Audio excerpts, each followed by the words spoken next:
दोस्तों आज हम एक्सप्लेन करने वाले हैं पाताल लोक सीजन 1 के सारे एपिसोड्स को, क्योंकि पाताल लोक सीजन 2 जल्द ही आने वाला है और इसकी स्टोरी जानना आपके लिए बेहद जरूरी है, इसलिए आप वीडियो को भी लाइक कर दीजिए। हम चलिए कहानी शुरू करते हैं। तो फर्स्ट एपिसोड की शुरुआत में हमें इंस्पेक्टर हाथीराम को दिखाया जाता है, जो अपने जूनियर इंस्पेक्टर अंसारी को 3 लोकों के बारे में बताने लगते हैं, जिसमें सबसे पहले स्वर्ग लोक आता है जहाँ अमीर और मॉडर्न लोग रहते हैं। उसके बाद आता है धरती लोक, जिसमें लोग कम पैसों के साथ खुशी से रहते हैं, और तीसरा होता है पाताल लोक, जहाँ सारे क्रिमिनल भरे होते हैं। यहाँ हाथीराम को पेट्रोलिंग करते वक्त हेडक्वार्टर से मैसेज आता है और वो इन्हें चौल में हो रहे झगड़े को रुकवाने के लिए भेजते हैं। जहाँ पहुंचकर पुलिस वाले देखते हैं कि पति पत्नी आपस में मारपीट कर रहे हैं, जिन्हें वो लोग रोककर झगड़ा शांत करवा देते हैं। इसके बाद सीन एक होटल पर शिफ्ट होता है, जहाँ एक वेटर खाना लेकर किसी रूम में जाता है, जिसे लेने से उस रूम में रहने वाला लड़का मना कर देता है और आकर अपने दोस्त के पास बैठ जाता है, जो फ्रस्ट्रेशन में बहुत सारा पानी पी रहा था। वहीं उसी होटल में हमें दूसरे रूम में लड़के को दिखाया जाता है, जो एक लकड़ी का गुड्डा अपने साथ रहने वाली लड़की को देता है। पर तभी वो चारों मिलकर वहाँ से कार में कहीं जाने लगते हैं। तभी उनके पीछे पुलिस पड़ जाती है और पुलिस को देखते ही वो चारों कार बहुत तेजी से भगाते हैं, लेकिन आउटर जमुना पार में आकर उनका सभी गाड़ियों से एक्सीडेंट हो जाता है और दिल्ली पुलिस उन सभी को पकड़ लेती है। पर उनमें से एक लड़का वहाँ से भागने लगता है और पुलिस के पकड़ने से पहले ही अपना मोबाइल नीचे नदी में फेंक देता है। तब पुलिस उसे पकड़ती है। तभी वहाँ हाथीराम आकर उन्हें बताता है कि ये एरिया उसके अंडर आता है, जिसपे डीएसपी भरत इन सभी को मर्डर केस में पुलिस स्टेशन ले जाने को कहता है। वहाँ पहुंचकर एक पुलिस वाला उन तीनों लड़कों से उनका नाम पूछने लगता है,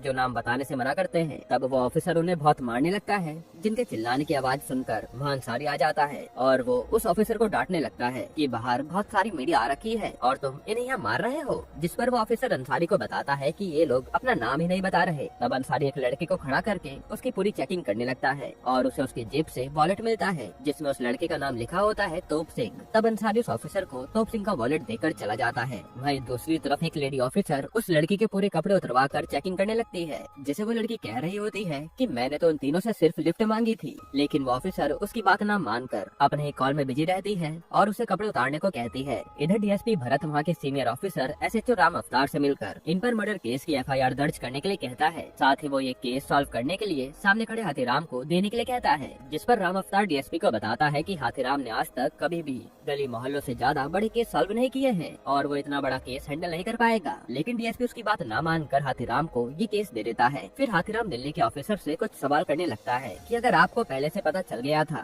कि ये लोग मर्डर करके भागने वाले हैं, तो आपको पहले हमें इन्फॉर्म करना चाहिए था, जिससे हम चेक पोस्ट पर नाकाबंदी कर देते। और एक बात, आपने इन पर मर्डर का इल्जाम लगाया है, तो ये मर्डर किसका करना चाहते थे? और हाँ, आपको इनके बारे में पता कैसे चला? जिसके सवालों का जवाब देने के लिए वो ऑफिसर डीएसपी भरत को अपने पास बुलाता है। तब डीएसपी हाथीराम को ही पता लगाने के लिए कहता है कि तुम ही पता लगाओ कि ये लोग मर्डर किसका करना चाहते थे। जिसके बाद सीन संजीव मेहरा नाम के एक बहुत बड़े जर्नलिस्ट पर शिफ्ट होता है, जो न्यूज एंकरिंग का बादशाह बन चुका था और उसे किसी पॉलिटिकल रीजन की वजह से उस चैनल का हेड रिजाइन देने के लिए फोर्स कर रहा होता है। जिस पर संजीव सभी को कहता है कि उसने इस चैनल में अपने 4 साल दिए हैं और आज अचानक से उसे बिना किसी रीजन के इस चैनल से निकाला क्यों जा रहा है। और तभी टीवी पर न्यूज आती है कि पुलिस वालों ने 4 लोगों को पकड़ा है, जो किसी का मर्डर करने आए थे और पुलिस को जांच से पता चला है कि वो चारों संजीव मेहरा नाम के बहुत बड़े जर्नलिस्ट को मारना चाहते थे। ये न्यूज को देखकर तो संजीव के होश उड़ जाते हैं।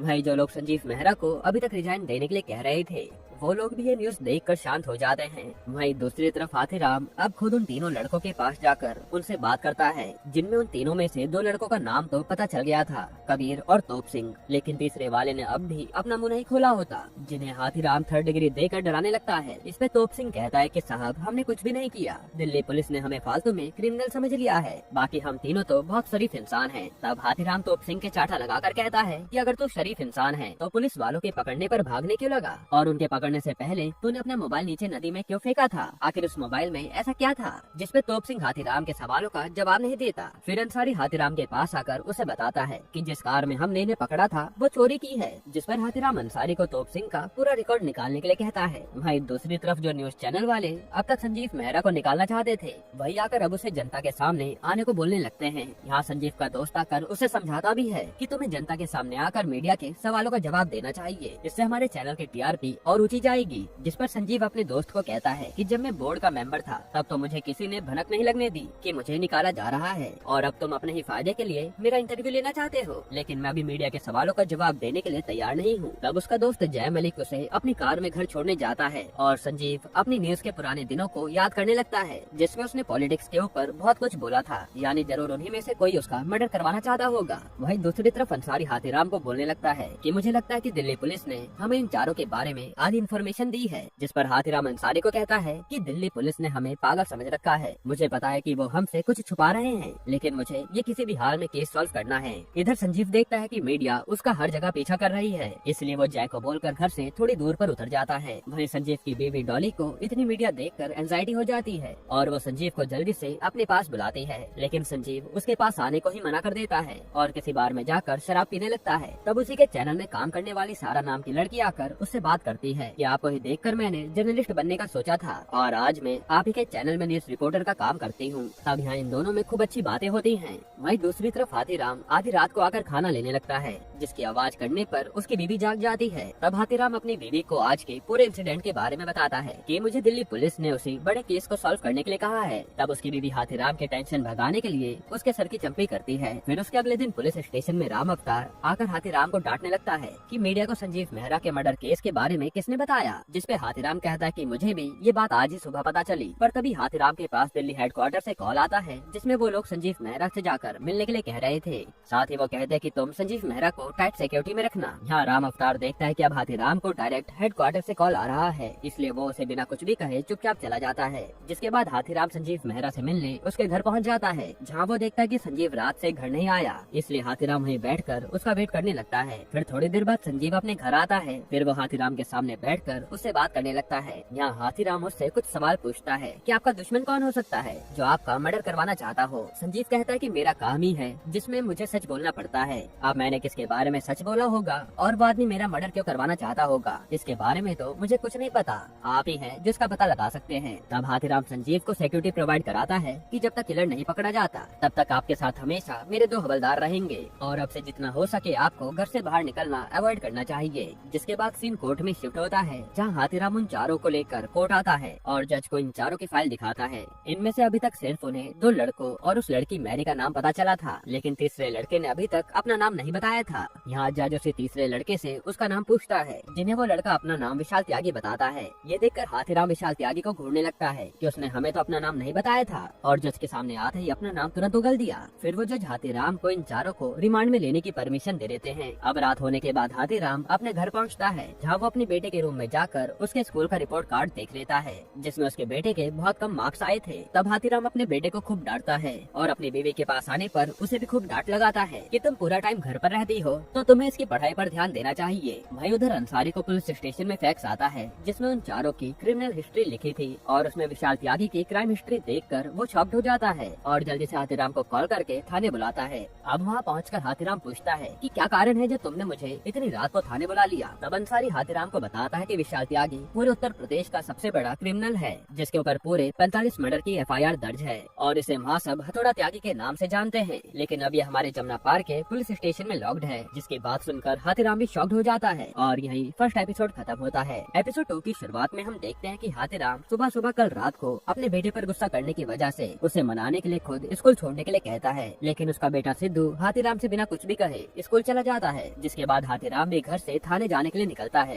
पर तभी उसका साला आकर उसके गले लग जाता है। अब उसके आने पर हाथीराम की बीवी उसे थोड़ी देर रुकने के लिए कहती है, लेकिन हाथीराम केस का बहाना बनाकर वहाँ से चल देता है। फिर निकलते ही वो देखता है कि उसका साला इस बार टेम्पो में बहुत सारा सामान भर कर लाया है। वहीं दूसरी तरफ पुलिस वाले त्यागी को 3rd डिग्री के लिए ले जाते हैं और उसे बहुत मारने लगते हैं कि बता तो संजीव मेहरा को क्यों मारना चाहता था, लेकिन विशाल त्यागी तो अपने मुंह से चुकी भी आवाज नहीं निकालता और पूरी मार को सहन करता जाता है। इधर वो लेडी ऑफिसर भी मैरी को बहुत ज्यादा मारकर उनके प्लान के बारे में पूछ रही थी, जिसे मैरी बार बार यही कह रही होती है कि मैंने तो बस उन तीनों से लिफ्ट मांगी थी। पर वो ऑफिसर उसे मार कर कहती है कि तेरा झूठ पकड़ा गया, तेरे बैग में हमें उसी होटल की टॉवल मिली है जिस होटल में वो तीनों लड़के रुके थे। इसके बाद हाथीराम और अंसारी उसी होटल पहुंचकर उसके मैनेजर से जांच करने लगते हैं, जिन्हें वहाँ का वेटर बताता है कि उनमें से एक लड़का बार बार किसी मास्टर जी से बात करने की जिद कर रहा था, जिस वजह से उन चारों के बीच बहस हुई थी। और एक बात और, उनमें में से एक लड़का सिगरेट पीने का बहुत शौकीन था। उसने मेरे सामने एक दिन में 3 डब्बे खत्म कर दिए थे। जिसकी बात सुनकर हाथीराम अंसारी से पूछने लगता है कि तुझे सिगरेट पीनी आती है क्या। जिसके बाद सीन थाने में शिफ्ट होता है, जहाँ हाथीराम और अंसारी तोप सिंह के आगे बैठकर सिगरेट पीने लगते हैं और हाथीराम तोप सिंह को बताता है कि उसके साथी कबीर ने हमें सब कुछ बता दिया है और उसका कहना कि मर्डर का सारा प्लान तेरा और उस त्यागी का था और वो हमारा सरकारी गवाह बनने के लिए तैयार है, इसलिए अब तुझे भी सच बता देना चाहिए। यहाँ तोप सिंह अपने आप को सिगरेट पीने से कंट्रोल नहीं कर पाता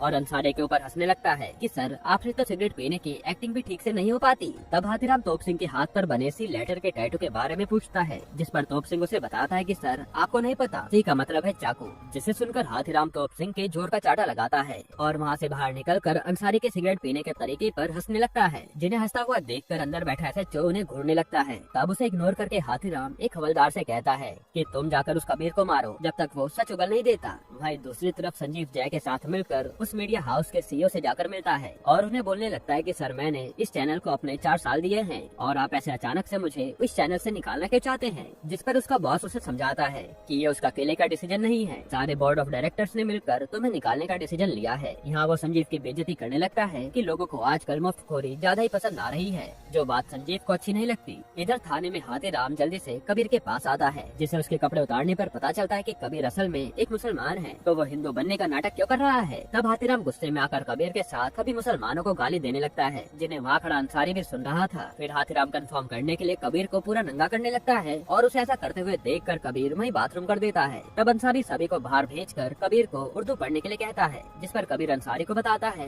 कि उसे उर्दू पढ़नी नहीं आती। तब अंसारी कबीर को प्यार से समझाकर उनका सरकारी गवाह बनने के लिए कहता है और बदले में अंसारी उसकी सजा कम करवाएगा, ऐसा वादा भी करता है, जिसके लिए कबीर मान जाता है। फिर अंसारी बाहर आकर हाथीराम को बताने लगता है कि कबीर सच बताने के लिए तैयार है। तब हाथीराम उससे माफी मांगता है कि मुझे सभी मुसलमानों को गाली नहीं देनी चाहिए थी। जिसके बाद कबीर अपने कपड़े पहनकर हाथीराम को सब कुछ बताना शुरू करता है कि उसका उन तीनों से कुछ लेना देना नहीं है, मैं तो बस गाड़ियाँ चुराता हूँ, उनके पार्ट्स को बेचकर अपना पेट भरता हूँ। जिस पर हाथीराम कहता है कि तो फिर तू इनसे कैसे मिला। तब कबीर बताता है कि उसको ये काम करने के लिए तारिक नाम के आदमी ने कहा था, जिसने मुझे यही कहा कि मुझे एक गाड़ी चुरा कर उन तीनों को वो जहाँ कहे वहाँ घुमाना होगा। तब हाथीराम कबीर से तारिक के अड्डे के बारे में पूछता है। कबीर बताता है कि तारिक उसे चांदनी चौक में मिल जाएगा। तब अंसारी कबीर से पूछता है कि तुम्हें संजीव मेहरा को मारने के लिए कहा गया था, तो तुमने उसे मारा क्यों नहीं। तब कबीर उन्हें बताता है कि मुझे तो सिर्फ उन्हें घुमाने के लिए कहा गया था, जिन्होंने 3-4 दिन तक रोज मुझसे संजीव मेहरा के घर के बाहर चक्कर कटवाए थे, जिनकी हर बार तोप सिंह फोटो क्लिक कर लेता था। लेकिन एक दिन मैंने विशाल त्यागी के पास बंदूक देखी तो मुझे उन पर डाउट होने लगा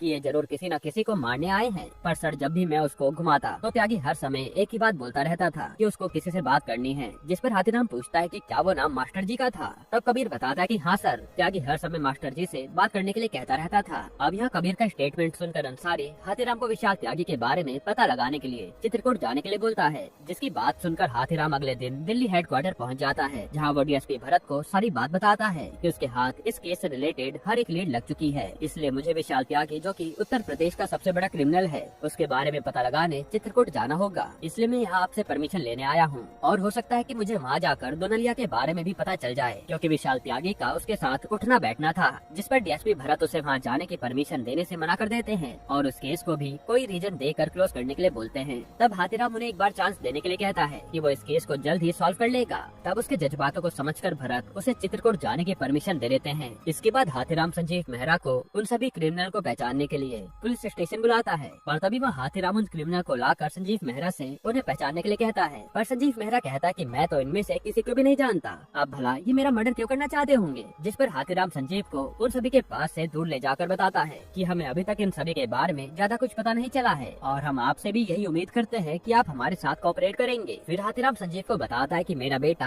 आपके ही स्कूल में पढ़ता है, जो सुनकर संजीव वहाँ से चला जाता है। फिर सीन सिद्धू के स्कूल पर शिफ्ट होता है, जहाँ सभी बच्चे सिद्धू को उसके पिता हाथीराम के नाम से चढ़ाने लगते हैं। वहीं हाथीराम छुट्टी में सिद्धू को स्कूल लेने पहुँच जाता है, जिसकी पुलिस की कार में बैठने से सिद्धू साफ इनकार करने लगता है, क्योंकि उसके सारे फ्रेंड के माता पिता उन सभी को महंगी कार में लेने आया करते थे। लेकिन हाथीराम के पास तो बस वही पुलिस की गाड़ी थी। यहाँ हाथीराम के बार बार कहने के बाद सिद्धू उसकी कार में बैठ जाता है। लेकिन तभी हाथीराम के पास अंसारी का कॉल आता है, जो हाथीराम को बताता है कि हमने जब मैरी की कॉल रिकॉर्ड्स निकाले तो उसने कई बार रेलवे स्टेशन से किसी से बात की थी, इसलिए आप थाने आने से पहले रेलवे स्टेशन में जाकर वहाँ से मैरी के बारे में पता करके आना। जिस पर हाथीराम को अब अपने बेटे को अकेले जाने के लिए बोलना पड़ता है, लेकिन जैसे वो कार देखता है तो उसका बेटा पहले से ही वहाँ से जा चुका था। वह दूसरी तरफ संजीव कार रोक कर सारा को एक काम करने के लिए बोलता है, और सीन हाथीराम पर शिफ्ट होता है, जो रेलवे स्टेशन पहुंचकर उसी जगह पहुंच जाता है जहां उसे अंसारी ने कहा था। लेकिन हाथीराम देखता है कि वो तो एक जूस की दुकान है, जिसके पास जाकर हाथीराम उससे नकली सिम मांगने लगता है, जिस पर वो हाथीराम को बताता है कि साहब नकली सिम तो पहले के जमाने में बिका करते थे,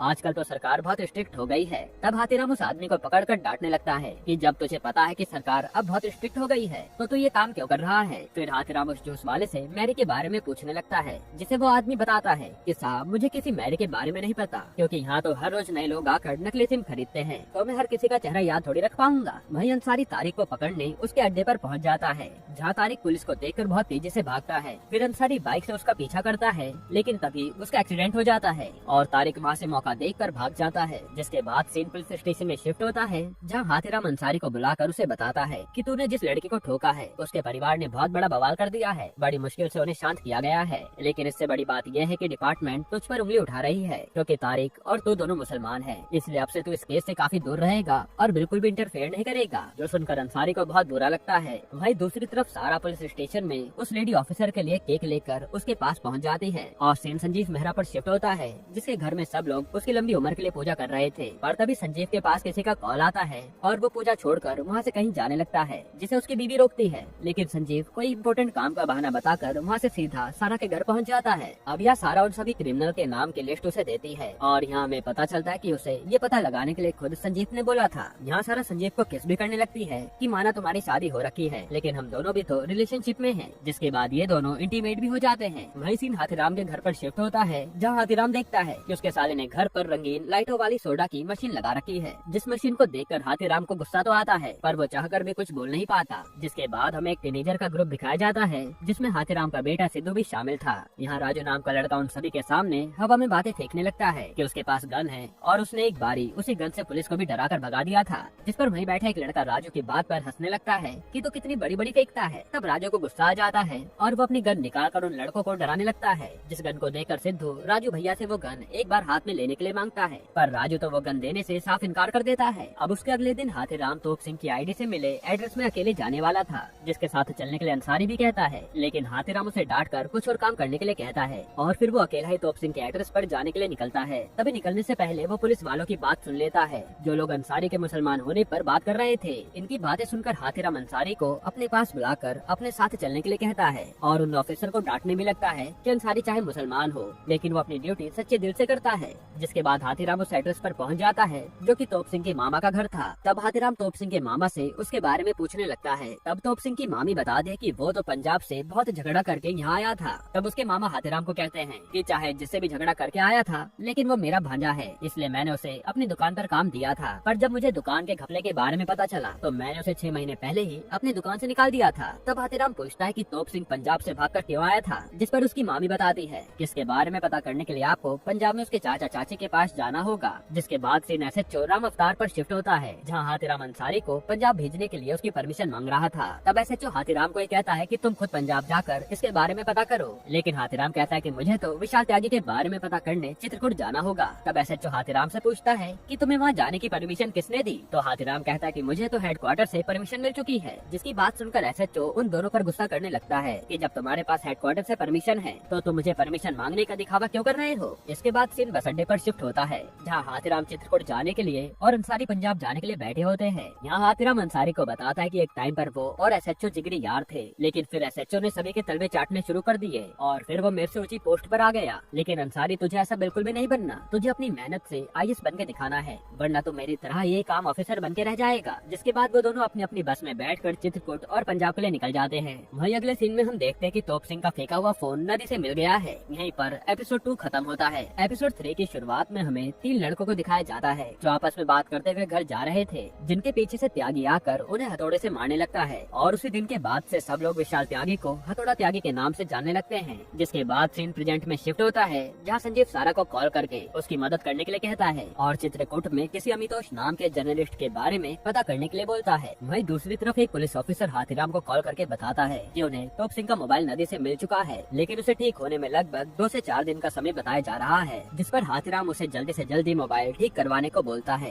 क्योंकि उसी मोबाइल में संजीव मेहरा की फोटो और उस मास्टर जी का नंबर हो सकता है। इधर हाथीराम को चित्रकूट के पुलिस स्टेशन में जाकर पता चलता है कि वहाँ का एसएचओ किसी विधायक के पोते के मुंडन में गया है। जिसके बाद सीन अंसारी पर शिफ्ट होता है, जो तोप सिंह के गांव पहुंचकर वहाँ उसके बारे में पता करने लगता है। लेकिन बेचारे की किस्मत इतनी बुरी होती है कि वो उसी के घर पहुंच जाता है जहाँ से तोप सिंह के झगड़े की शुरुआत हुई थी। यहाँ वो सरदार अंसारी के पीछे कुत्ता छोड़ देता है, लेकिन किसी तरह अंसारी बच जाता है। पर तभी वहाँ बैठा एक बूढ़ा आदमी उसे बताता है कि तोप सिंह बहुत खतरनाक है। एक टाइम पर उसने अकेले 3 सरदारों का मर्डर कर दिया था, लेकिन उसके बाद वो कहाँ गया किसी को पता नहीं चला। जिसकी बात सुनकर अंसारी को सब पता चल जाता है कि तोप सिंह पंजाब से क्यों भागा था, लेकिन फिर भी वो उसके चाचा से मिलने उसके घर पहुंच जाता है और उनसे तोप सिंह के बारे में पूछने लगता है। जिस पर उसका चाचा अंसारी से झूठ कहता है कि तोप सिंह तो शहर में बहुत अच्छी नौकरी कर रहा है और उसके आए दिन उससे बात होती रहती है। तब अंसारी उसके चाचा को सच बताने के लिए कहता है और यहाँ से सीन फ्लैशबैक में शिफ्ट होता है, जहाँ तोप सिंह के पिता उसे हर वक्त मारा करते थे, लेकिन उसका चाचा उसे बहुत प्यार से अपने साथ रखता था और तोप सिंह अपने पिता के टॉर्चर से बहुत ज्यादा परेशान हो गया था।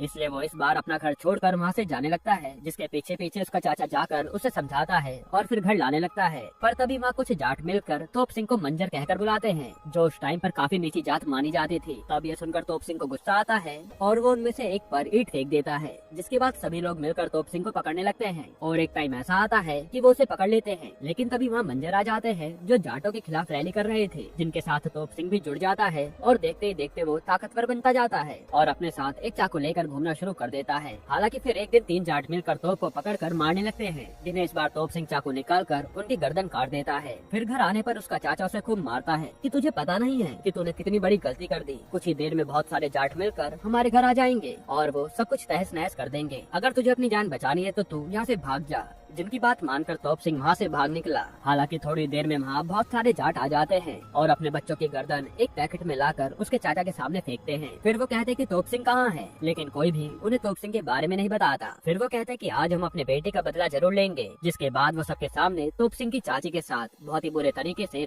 करते हैं। जिसके बाद सीन प्रेजेंट पर शिफ्ट होता है, जो उसके चाचा अंसारी को बताते हैं कि पंजाब से जाने के बाद तोप सिंह को चंदा नाम के लड़के से प्यार हो गया था, जो उसे के मामा की रखेल थी। ये सुनने के बाद अंसारी को सब समझ आ जाता है कि तोप सिंह के हाथ पर सी का मतलब है चंदा, यानी कि अब अंसारी को तोप सिंह के बारे में ज्यादा जानने के लिए चंदा से मिलना था। वहीं दूसरी तरफ हाथीराम फिर से चित्रकूट के पुलिस स्टेशन में पहुंचकर वहां के एसएचओ से मिलता है और उनसे विशाल त्यागी और फतोड़ा त्यागी के बारे में पूछता है, जिसे वो एसएचओ ताने देकर कहता है कि ऐसा कौन सा केस आ गया है जो दिल्ली पुलिस को यहाँ आना पड़ा। पर तभी टीवी पर न्यूज आती है, जिसमें जर्नलिस्ट अमितोष इसी थाने के बारे में कुछ बता रहा था और ये वही अमितोष था जिसके बारे में संजीव ने सारा को पता लगाने के लिए कहा था। यहाँ वो एसएचओ अपने हवलदार को बुलाकर विशाल त्यागी से रिलेटेड सभी फाइल्स को दिखाने के लिए भेजता है, जहाँ हाथीराम देखता है कि सारी फाइल्स पर धूल जम चुकी है, लेकिन उसे विशाल त्यागी के बारे में पता लगाना था। इसलिए वो अपने मुंह पर रुमाल बांधकर अपनी जांच में लग जाता है और हर एक फाइल पढ़ने लगता है, जिसमें से एक फाइल में उसे विशाल त्यागी के घर के बारे में पता चल जाता है। इसके बाद हाथीराम त्यागी के घर पहुंचकर उसके बारे में जानकारी लेता है, लेकिन त्यागी का पिता हाथीराम को उसके बारे में कुछ भी बताने से मना कर देता है। तब वहीं बैठा त्यागी का जीजा हाथीराम को कहता है कि वो तो एक राक्षस है, लेकिन त्यागी का पिता हाथीराम से हाथ जोड़कर यहाँ से जाने के लिए कह देता है और तब हाथीराम को ना चाहकर भी वहाँ से जाना पड़ता है। फिर सीन सारा पर शिफ्ट होता है, जो सी रिपोर्टर अमितोष को कॉल करके उसे अपनी बातों में लाने लगती है और विशाल त्यागी के बारे में पूरी हिस्ट्री निकलवाती है। साथ ही वो उससे विशाल त्यागी की फोटो भी मांगती है। फिर सीन संजीव मेहरा पर शिफ्ट होता है, जिसके पास सारा का कॉल आता है।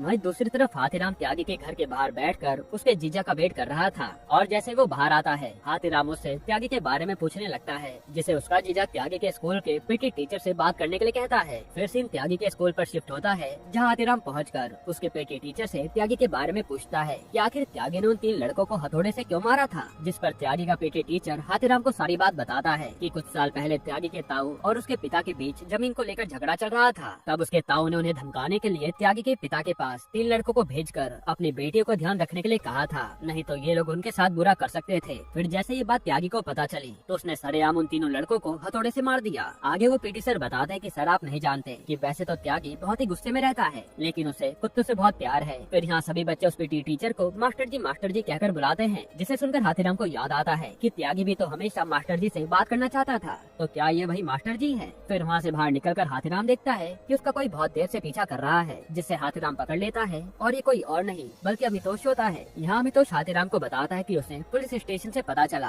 कि आप हथौड़ा त्यागी के बारे में पता करने दिल्ली से आए हैं और आपसे मिलने से पहले मुझे किसी सारा नाम की लड़की का कॉल भी आया था जिसने मुझसे हथौड़ा त्यागी के बारे में पूछा था। यहाँ हाथीराम अमितोष से ही हथौड़ा त्यागी और दुनलिया के बारे में पूछने लगता है, जिसे वो बताता कि दुनलिया चित्रकूट वालों के लिए भगवान है, जिसने यहाँ के सभी लोगों के लिए बहुत कुछ किया है। और हथौड़ा त्यागी दुनलिया का लेफ्ट हैंड था, क्योंकि दुनलिया का राइट हैंड उसका भाई है। जिस पर हाथीराम उससे दुनलिया के भाई का नाम पूछने लगता है, पर तभी अमितोष देखता है कि उसका 2 लोग पीछा कर रहे हैं, इसलिए वो हाथीराम को उसके भाई का नाम न बताकर वहाँ से हर हर शंभू कहकर जाने लगता है। जिसके चले जाने के बाद हाथीराम उन दोनों आदमियों का पीछा करता है जो उससे बचने के लिए मंदिर पहुँच जाते हैं। तब हाथीराम देखता है कि मंदिर में अमितोष के बताए हर हर शंभू के बोर्ड के नीचे दुनलिया के भाई ग्वाला गुज्जर का नाम लिखा है। इसके बाद सीन दिल्ली में शिफ्ट होता है, जहाँ संजीव सारा के साथ पहुंचकर 9 बजे वाली न्यूज के लिए खुद एंकरिंग करने के लिए बोलता है, पर जय उसके लिए मना कर देता है। जिस पर संजीव जय को समझाता है कि मेरे हाथ बहुत बड़ा एविडेंस लगा है और मुझे 9 बजे मीडिया के सामने आना पड़ेगा, जो सुनकर जय भी मान जाता है। और संजीव लोगों के सामने आकर उन्हें हथौड़ा त्यागी की फोटो दिखाता है कि यही वो लड़का है जो संजीव मेहरा को मारना चाहता था। अब जिस न्यूज को पुलिस वाले खुद कॉन्फिडेंशियल रखना चाहते थे, वो तो खुद संजीव मेहरा ने आकर आम जनता में फैला दी थी। अब इस रेस्टोरेंट में जैसे ही हाथीराम को इस न्यूज के बारे में पता चलता है तो उसके तो होश उड़ जाते हैं। यहीं पर एपिसोड 3 खत्म होता है। एपिसोड 4 की शुरुआत में हमें पास्ट का सीन दिखाया जाता है, जहाँ एक बच्चा ट्रेन में बैठकर बहुत रो रहा था, जिसे रोता देख सामने बैठी एक लेडी उसके पास आकर उसके घर वालों के बारे में पूछने लगती है। इतने में वहाँ एक बच्चा आकर उस लेडी से कहता है कि जरूर ये खो गया है, और फिर वो लड़का उसे लेडी का पर्स चुरा कर भागने लगता है, जिसका वो लेडी बहुत देर तक पीछा करती है, लेकिन वो बच्चा उसके हाथ से निकल जाता है। फिर वो लेडी जैसे अपनी सीट पर वापस आती है तो वो देखती है कि जो बच्चा यहाँ बैठकर रो रहा था वो भी गायब है। इधर वो दोनों बच्चे मिलकर उस लेडी का पर्स खाली कर देते हैं, जिसमें से एक बच्चा सिर्फ क्रीम पाउडर लेकर वहाँ से शीशे में अपने आप का मेकअप करने लगता है, और ये कोई और नहीं बल्कि मैरी होता है। इसके बाद सीन प्रेजेंट में शिफ्ट होता है, जहाँ हाथीराम चित्रकूट से डायरेक्ट दिल्ली हेडक्वार्टर पहुँचता है, जहाँ डीएसपी भरत इतनी बड़ी बात लीक होने पर मीडिया के सवालों का जवाब दे रहा था। फिर जैसे ही भरत कॉन्फ्रेंस से बाहर निकलता है तो वो हाथीराम को देखकर उसे डांटने लगता है कि तुम्हें इन सब चीजों का ध्यान रखना चाहिए था कि इस केस से कोई भी बात रिवील ना हो। जिस पर हाथीराम डीएसपी को बताता है कि उसने किसी को भी कुछ नहीं बताया था, और वो कहता है कि मैं तो आज ही चित्रकूट से सीधा यहाँ आया हूँ और मुझे चित्रकूट से काफी कुछ पता चला है, जिससे हमें ये केस सॉल्व करने में लीड मिल सकती है। तब डीएसपी हाथीराम को अपने कैबिन में लाकर कहता है कि मुझे सारी बात विस्तार में बताओ, जिसे हाथीराम बताता है कि त्यागी उत्तर प्रदेश के बादशाह दुनलिया और ग्वाला गुज्जर के लिए काम करता है, लेकिन ये लोग संजीव मेहरा को क्यों मारना चाहते हैं ये अभी तक पता नहीं चला है। शायद हो सकता है कि संजीव ने लोगों के सामने किसी पॉलिटिशियन के बारे में कुछ ऐसा बोल दिया होगा, जिससे गुस्से में आकर दुनलिया ने संजीव को मारने की सुपारी दी होगी। तब ये सुनकर डीएसपी हाथीराम को अप्रिशिएट करता है और कहता है कि अब तुम अपना ध्यान रखना, क्योंकि अब इस केस में दुनलिया भी इन्वॉल्व हो गया है। जिसके बाद हाथीराम सीधा पुलिस स्टेशन पहुंच जाता है, जहां सभी लोग मिठाई खा रहे थे। तब एक पुलिस वाला बताता है कि अंसारी ने आईएएस का एग्जाम क्लियर कर लिया है, जो सुनकर हाथीराम को बहुत बुरा लगता है, क्योंकि अब उसका असिस्टेंट भी उसका सीनियर बन जाएगा। फिर अंसारी हाथीराम के पास आकर उसे मिठाई खिलाने लगता है, जिसे हाथीराम गुस्से में कहता है कि तूने मुझे अपने एग्जाम क्लियर की बात क्यों नहीं बताई, जो कि मुझे बाहर वालों से पता चल रही है। उसकी बातों को सुनकर बेचारे अंसारी को बहुत बुरा लगता है, पर तभी हाथीराम देखता है कि थाने में अब कोई नया चाय वाला आकर चाय देने लगा है। जिसके बाद हाथीराम संजीव से मिलने उसके ऑफिस पहुंच जाता है और संजीव से पूछने लगता है कि किसकी परमिशन से आपने ये न्यूज कवरेज करी थी, जबकि आपको पता है कि आपको मारने की प्लानिंग चल रही है। संजीव कहता है कि मेरा काम ही यही है और मैं जल्दी अपनी पहुंच से अपने किलर के बारे में पता लगा लूंगा। साथ ही वो हाथीराम की बेइज्जती भी करने लगता है और अपने स्टाफ को कहता है कि आज के बाद बिना मेरी परमिशन के किसी को भी अंदर आने मत देना। इधर बोर्ड ऑफ डायरेक्टर्स चाहकर भी संजीव को निकाल नहीं सकते थे, क्योंकि अब उसके ऊपर बहुत बड़ा केस बन चुका है। और यहाँ सारा संजीव से पूछने लगती है कि आपने हथौड़ा त्यागी की कवरेज मीडिया पर क्यों बताई, जिस पर संजीव कहता है कि मैं तो बस अपनी नौकरी बचा रहा था और अब मुझे कोई निकाल नहीं पाएगा। वही दूसरी तरफ हाथीराम जैसे ही अपने घर पहुँचता है तो वो देखता है कि उसका साला सोडा बनाने वाली मशीन के काफी सारे बॉक्सेस यहीं छोड़ गया है, जिन्हें देखकर वो अपनी पत्नी पर गुस्सा करने लगता है। तब उसकी पत्नी झूठ कहती है कि उसका भाई जल्द ही इन सभी बॉक्सेस को वापस ले जाएगा। इधर राजू भाई सभी लड़कों को लेकर अपने घर आता है और उन्हें उनके मनचाहे नशों को करने के लिए कहता है। तब सिद्ध रोग दिखाने के लिए राजू भाई को सूखे नशे करने के लिए बोलता है, जिस पर राजू से अलमारी से माचिस निकाल कर लाने के लिए कहता है और उसे अलमारी में रखी राजू भैया की गन उसे दिख जाती है, जिसे उठाकर सिद्धू अपने हाथ में लेने लगता है, पर डर के मारे वो उसे वापस रख देता है। फिर सीन थाने में शिफ्ट होता है, जहाँ वो लेडी ऑफिसर एक लड़की को पकड़कर मैरी के साथ बंद कर देती है और मैरी को इतना डरा हुआ बैठा हुआ देखकर वो लड़की उसके साथ बदतमीजी करने लगती है और फिर उसके मेन पार्ट को टच करती है,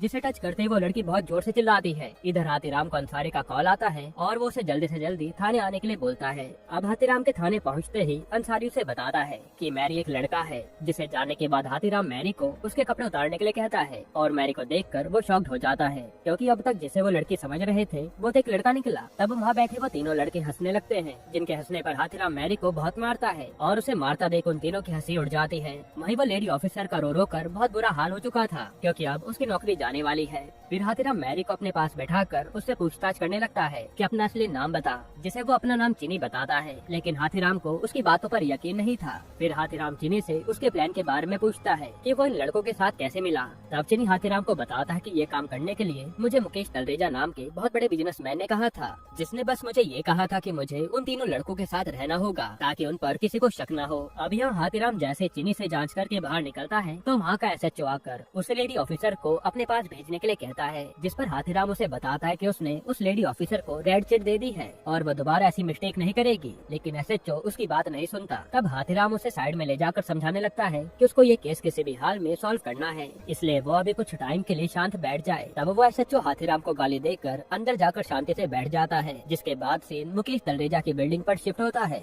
जहाँ पहुंचकर हाथीराम और अंसारी रिसेप्शनिस्ट से मुकेश को बुलाने के लिए कहते हैं। तब वो बताते हैं कि बॉस तो अभी बाहर गए हैं और वो जल्द ही यहाँ वापस आने वाले हैं, इसलिए आप थोड़ी देर वेट कीजिए। अब यहाँ हाथीराम के पास वेट करने के अलावा कोई और रास्ता नहीं बचा था, इसलिए वो दोनों वहीं बैठकर तलरेजा का वेट करने लगते हैं, जिन्हें वहाँ का वेटर आकर सॉफ्ट ड्रिंक प्रोवाइड करता है और वो पीकर वो दोनों लगभग 3 घंटे के लिए बेहोश हो जाते हैं। फिर जैसे उनकी नींद खुलती है तो हाथीराम उन सभी से तलरेजा के बारे में पूछने लगता है और अंसारी पर गुस्सा कर किसी भी हाल में तलरेजा के बारे में पता लगाने को कहता है। और तभी उन्हें बाहर से अंदर बुलाया जाता है और उन्हें मुकेश तलरेजा से मिलवाया जाता है, जहाँ हाथीराम तलरेजा से मैरी और संजीव मेहरा के किलर के बारे में पूछने लगता है, जिस पर तलरेजा उन्हें बताता है कि मैरी उसे एक मसाज सेंटर में मिली थी, जिसे वो अपने पर्सनल यूज के लिए लाया था। तब हाथीराम कहता है कि अगर तूने मुझे सब सच नहीं बताया तो मैं तुझे अरेस्ट कर लूंगा। तब तलरेजा भी हाथीराम को पूरे एटीट्यूड के साथ कहता है कि अगर तुझ में दम है तो मुझे अरेस्ट करके दिखा, मैं भी देखता हूँ कि कौन मेरे अरेस्ट वारंट पर साइन करेगा। और तभी यहाँ अंसारी के पास किसी का कॉल आता है और वो हाथीराम को बताता है कि उन्हें तारिक की डेड बॉडी मिली है। जिसके बाद हाथीराम तारिक के पास जाता है, जहाँ सभी पुलिस वाले कहते हैं कि तारिक की मौत पानी में डूबने की वजह से हुई है, लेकिन हाथीराम तारिक के गले पर देखकर उन्हें बताता है कि तारिक को पहले किसी ने गला दबाकर मारा है, क्योंकि उसके गले पर हाथ के निशान हैं। फिर हाथीराम एक पुलिस वाले को कॉल करके जल्दी से जल्दी तोप सिंह के फेंके मोबाइल को ठीक करने के लिए कहता है। वहीं दूसरी तरफ संजीव मेहरा अपनी पत्नी के साथ किसी कॉन्फ्रेंस में पहुंचा होता है,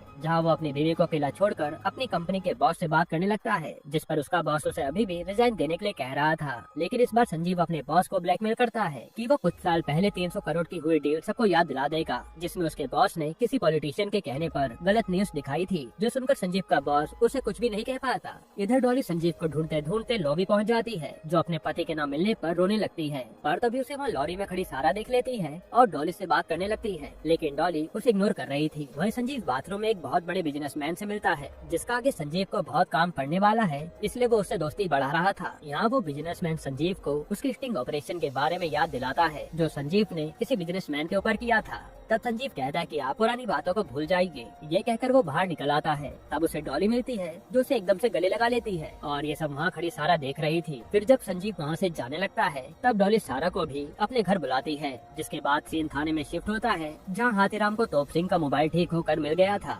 जिसमें वो देखता है कि तोप सिंह ने संजीव मेहरा की वीडियो अपने मोबाइल में बना रखी है। फिर हाथीराम तोप सिंह की कॉल हिस्ट्री को देखता है, जिसने एक ही नंबर पर कई बार कॉल किया था, और उस नंबर का पता लगाने के लिए वो ये काम अंसारी को दे देता है। पर तभी हाथीराम देखता है कि उसके मोबाइल पर तोप सिंह के साथ किसी लड़की की भी फोटो है, जिसे देखकर अंसारी हाथीराम को बताता है कि इस लड़की का नाम चंदा है और ये दोनों एक दूसरे से प्यार करते थे, लेकिन चंदा असल में उसके मामा के रखेल है। जिसके बारे में पता करने के लिए हाथीराम अंसारी के साथ तोप सिंह के मामा के पास जाता है, जहाँ उनका मामा उन्हें बताता है कि तोप सिंह चंदा से बहुत प्यार करता था, इसलिए वो दोनों मेरे घर से भाग गए थे। लेकिन अगर तोप सिंह ने कुछ किया है तो उसका कारण जरूर चंदा होगी। यहाँ हाथीराम अब अंसारी को चंदा के बारे में पता लगाने के लिए कहता है, पर तभी हाथीराम के पास कॉल आता है और उसे इस केस से निकाल दिया जाता है और पता चलता है कि ये केस तो अब सीबीआई को दे दिया गया है, जो बात हाथीराम को अच्छी नहीं लगती। इसके बाद हाथीराम जब थाने आता है तो डीएसपी भरत उसे डांटने लगता है कि तुम्हें अभी तक ये नहीं पता चला था कि वो लड़की नहीं लड़का है। और यहाँ हाथीराम को कुछ भी समझ नहीं आ रहा होता इसके बारे में हेडक्वार्टर में किसने बताया होगा। तभी वहाँ एसएचओ आकर हाथीराम को बताता है कि उसने हेडक्वार्टर में जाकर उन्हें सब सच बताया था।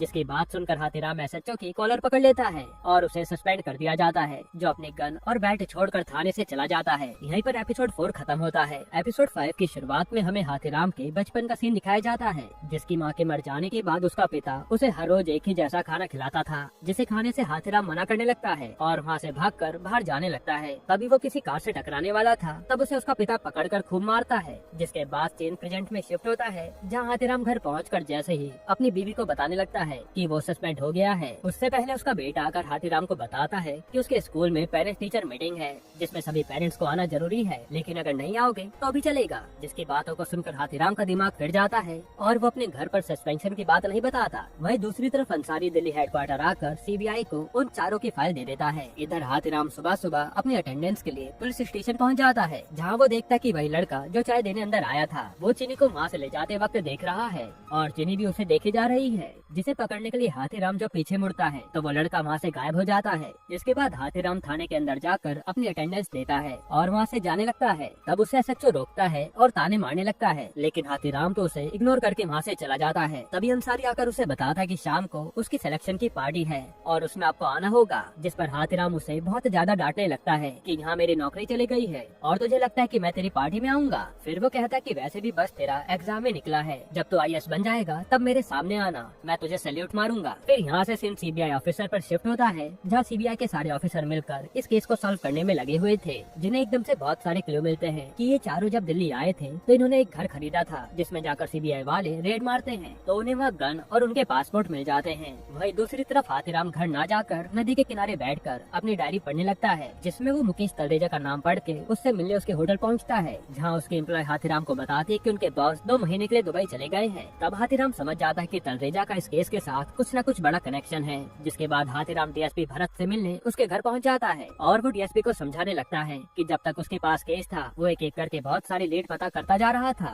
जो सीबीआई कभी भी पता नहीं कर पाएगी। तब भरत उसे समझाता है कि उसे अब इस केस से दूर रहना चाहिए, वरना आगे जाकर उसको सस्पेंशन की जगह पुलिस से निकाल दिया जाएगा। इसके बाद सीन डॉली पर शिफ्ट होता है, जिसे उसकी पेट की डॉक्टर बताती है कि उसकी डॉगी बच्चे देने वाली है, इसलिए वो बीमार है और आपको इसका ख्याल रखना चाहिए। जिस पर डॉली उन्हें बताती है कि ये स्ट्रीट डॉग है और मेरे पति को इससे एलर्जी है। पर तभी डॉली के पास सीबीआई से कॉल आता है, जो उससे संजीव के बारे में पूछने लगते हैं, क्योंकि वो अपने ऑफिस में नहीं होता। तब डॉली डायरेक्ट संजीव के गार्ड्स को कॉल करती है और उनकी लोकेशन के बारे में पूछने लगती है, जिसे वो झूठ कहते हैं कि सर तो ऑफिस में ही है। तब डॉली उन्हें डांटती है कि मुझे पता चल गया है कि संजीव ऑफिस में नहीं है, क्योंकि मेरे पास सीबीआई वालों का कॉल आया था। वहीं दूसरी तरफ हम देखते हैं कि संजीव सारा से मिलने उसके घर आया होता है, जिसे उसके गार्ड कॉल करके बताते हैं कि सर आपसे सीबीआई वाले मिलना चाहते हैं। तब उनका कॉल कट करके संजीव ये बात सारा को बताता है कि आखिर उससे सीबीआई वाले क्यों मिलना चाहते होंगे। वहीं नीचे बैठी कार से डॉली संजीव को सारा के साथ देख लेती है। इधर हाथीराम की बीवी सभी लेडीज को अपने घर बुलाकर उस सोडा मशीन को खरीदने के लिए कहती है, जिसे खरीदने से सब इनकार कर देती है। तभी उनके सामने से हाथीराम बहुत सारी शराब पीकर घर आता है और अपनी बीवी को कहता है कि तुम्हारे भाई की ये बकवास मशीन कभी भी नहीं बिकेगी। जिस पर उसकी बीवी भी हाथीराम को बताती है कि उसको पता चल गया है कि उसे सस्पेंड कर दिया गया है। वहीं दूसरी तरफ डॉली एक बार में जाकर डिसाइड करती है कि जब उसका पति दूसरी लड़की के साथ रह सकता है तो वो भी किसी और के साथ रह सकती है, इसलिए वो वहाँ बैठे एक लड़के पर लाइन मारने लगती है और फिर उस लड़के को लाकर कार में बैठा लेती है। फिर वो लड़का जैसे डॉली के करीब आता है तो डॉली चिल्लाती है, जिसके चिल्लाने पर वो लड़का वहाँ से भाग जाता है। फिर अगले दिन सिद्धू जैसे स्कूल से अपने घर जाने लगता है तो वो देखता है कि राजू भाई बहुत सारे लड़कों को लेकर घुमाने जा रहा है, जिसके पास आकर राजू सिद्धू को भी अपने साथ चलने के लिए कहता है, लेकिन सिद्धू कहता है कि मेरे पापा तो घर पर ही है, इसलिए मैं जा नहीं पाऊंगा। जिस पर राजू से कहता है कि तू तो बस बच्चा ही रह जाएगा। फिर उसके चले जाने के बाद सिद्धू राजू भाई के घर की चाबी निकाल कर उनकी गन अपने पास रख लेता है कि आज के बाद जो कोई भी स्कूल में उसको परेशान करेगा वो उसे गन दिखाकर डरा देगा। वहीं दूसरी तरफ संजीव मेहरा सारा के साथ सीबीआई ऑफिस जाता है, जो उन्हें एक विक्टिम के तौर पर सारी कॉन्फिडेंशियल बात बताते हैं कि ये चारों बॉर्डर पार कर आपको मारने यहाँ आए थे। जिस पर सारा सीबीआई ऑफिसर से पूछने लगती है कि ये लोग संजीव को मारना क्यों चाहते थे। तो ऑफिसर बताता है कि वो लोग जनता के आगे अपने संगठन का डर दिखाना चाहते थे, इसलिए उन्होंने देश के सबसे नामचीन रिपोर्टर को अपना शिकार बनाने का सोचा ताकि इनके बारे में सबको पता चले, लेकिन वो इसमें नाकामयाब हो गए। जिसके बाद से सिद्धू के स्कूल पर शिफ्ट होता है, जहाँ के लड़के उसे फिर से परेशान कर रहे थे, लेकिन सिद्धू ने बिना कुछ कहे वहाँ से बाथरूम चला जाता है, जहाँ उसे किसी लड़के लड़की की आवाज आती है और वो दीवार टाप कर देखता है। फिर वो उनके देखते ही वहाँ से भागने लगता है, लेकिन कुछ लड़के सिद्धू को पकड़ लेते हैं और वो उसे टॉर्चर करने लगते हैं, जिस पर सिद्धू को गुस्सा आ जाता है और वो सबके सामने गन निकाल लेता है, जो देखकर वो सारे बच्चे वहाँ से भाग जाते हैं। फिर हाथीराम को कॉल करके स्कूल में बुलाया जाता है, जिसने उस समय बहुत सारी शराब पी रखी थी, इसलिए वो अपने साथ अंसारी को लेकर जाता है। तब यहाँ स्कूल वाले सिद्धू को स्कूल से बाहर निकालने की बात करते हैं, जिस पर अंसारी उन्हें समझाता है कि अगर उन्होंने ऐसा किया तो एक बच्चे का भविष्य और एक स्कूल का नाम खराब हो सकता है, जिसकी बातों को सुनकर सिद्धू की प्रिंसिपल उसे लास्ट वार्निंग दे देती है। वहीं दूसरी तरफ संजीव सारा के साथ अपने ऑफिस पहुंचता है, जिससे सारा पूछने लगती है कि क्या सीबीआई की बताई स्टोरी सच है, क्या वो चारों सच में इसी के मेंबर हैं, जिस पर संजीव सारा को समझाता है कि सीबीआई सच बोल रही होगी, इसलिए उन्होंने ये सब पब्लिक में बोलने के लिए मुझे कहा है ताकि मैं इसका कवरेज कर सकूं, ताकि सीबीआई वाले जब कॉन्फ्रेंस करें तो उनसे ज्यादा सवाल ना पूछे जाएं। इधर हाथीराम सिद्धू को लेकर घर पहुंच जाता है और उसे बहुत मारने लगता है, जिसे मारता देख उसकी बीवी हाथीराम को रोकती है कि क्या बच्चे को मार ही डालोगे। तब हाथीराम अपनी बीवी पर भी गुस्सा करता है और बताता है कि इसके पास एक गन है जो स्कूल लेकर गया था। फिर हाथीराम सिद्धू से उस गन के बारे में पूछने लगता है और ना बोलने पर वो गन लेकर उसके दोस्त के पास जाता है। तभी अपने पापा को रोकने के लिए सिद्धू अपना सर शीशे पर मार देता है, इसलिए हाथीराम को पहले सिद्धू को लेकर हॉस्पिटल जाना पड़ता है, जिसके बाद सीन उसी विक्रम नाम के बिजनेसमैन पर शिफ्ट होता है, जिसे मिलने खुद संजीव वहाँ आया था। यहाँ संजीव विक्रम को उसी के चैनल को खरीदने के लिए बोलता है और बदले में संजीव उसके चैनल की टीआरपी बढ़ाएगा ये जिम्मा ले लेता है, जिसके लिए वो बिजनेसमैन भी मान जाता है। इसके बाद संजीव न्यूज में आकर सीबीआई की दी सारी इन्फॉर्मेशन लोगों को बता देता है, जिससे उनके चैनल की बहुत सारी टीआरपी बढ़ जाती है। वहीं दूसरी तरफ हाथीराम ये न्यूज सुनकर अंसारी से मिलने उसके घर पहुंच जाता है कि हमारा तो काटा जा रहा था, जबकि ये सभी तो इसी के मेंबर निकले,